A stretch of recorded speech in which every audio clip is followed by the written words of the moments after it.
जो supreme court का जो निर्णय आया उसके दो पार्ट है। मैंने आपको पहले भी अभी बताया कि एक विषय था क्रीमी लेयर का और दूसरा विषय था categorization of the schedule caste, sub categorization of the schedule caste. इन दो विषयों में सुप्रीम कोर्ट ने एक में तो ऑब्जर्वेशन दिया, तो ऑब्जर्वेशन तो कोई जजमेंट का पार्ट नहीं होता।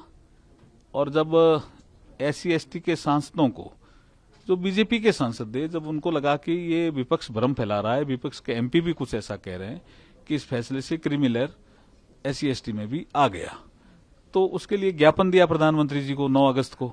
प्रधानमंत्री जी ने कैबिनेट में फैसला करके कहा कि क्रीमी लेयर SC ST में लागू नहीं है और इस फैसले का पार्ट भी नहीं है, तो वो क्लियर हुआ पार्ट।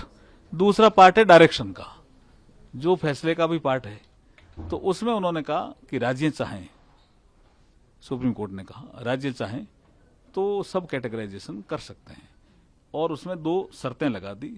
क्वांटिफाइबल डेटा इकट्ठा करेंगे राज्य, और जिसको भी वो रिजर्वेशन देंगे उसको 100% नहीं दे सकते, जो SC का रिजर्वेशन है उसको। तो ये विषय अननेसेसरी के विपक्ष के लोग इसमें भ्रम फैला रहे हैं। विषय एकदम आपको मैंने क्लियर किया कि क्रीमी लेयर का भी विवाद फैलाया।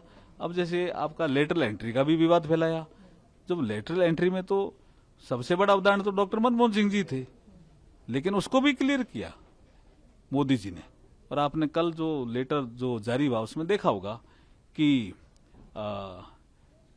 जो लेटरल एंट्री वाला जो लेटर था, जो वो विड्रॉ हुआ, और उसमें सोशल जस्टिस का इनपुट आने तक इसको विड्रॉ किया गया। इसका मतलब SC ST OBC के हितों की रक्षा करने का काम मोदी जी लगातार करते आ रहे हैं और आगे भी करते रहेंगे।